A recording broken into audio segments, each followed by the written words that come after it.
Hi, this is Christian with Naya Clinics to discuss conflict in relationships. The 2020 presidential election has been full of controversy. In the world of politics, that seems to be the standard.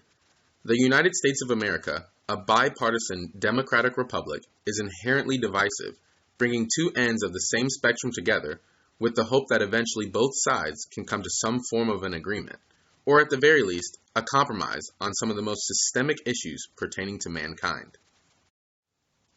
Our 2020 presidential candidates, Donald Trump and Joe Biden, are two vastly different people, with different personalities, viewpoints, and values. Ironically, they are applying for the same position in our government, the head of state.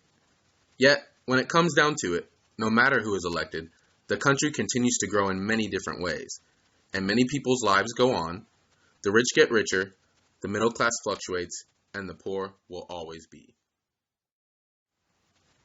So then, how do we find balance in a country that is constantly in conflict with itself? I argue that it comes down to acceptance. Each election, there is a winner and a loser. The losing party has to accept that their candidate lost and continue living their life. But how can that happen if the president's values are opposite their own? That answer comes down to understanding. Somehow, when we understand something, it makes that thing slightly easier to accept. When we take the time to understand an opposing perspective, we can then think critically on it and learn to accept where the person is coming from, even if we don't personally agree with them. There is a myth that in a good relationship, there is no conflict. In fact, if a relationship has no conflict, there is usually a big underlying issue that's not being discussed. Conflict is necessary to maintain a good relationship. It is what helps us continue to grow and not stay stagnant or lifeless. When conflict does arise, are you simply looking to be the winner, or are you looking for understanding?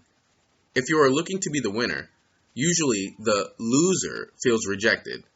If you seek to achieve understanding, the other party is free to feel accepted even when they know you don't fully agree with them.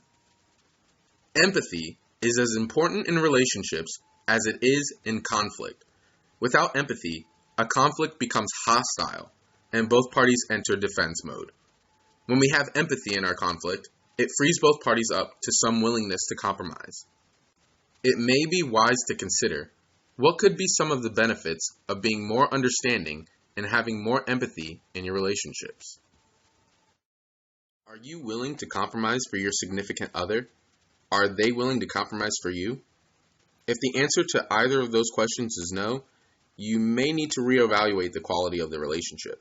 Maybe one or both of you is in the relationship for the wrong reasons. Speaking to a helping professional can help you examine if the problems in your relationship stem from poor communication or if it is potentially a toxic relationship.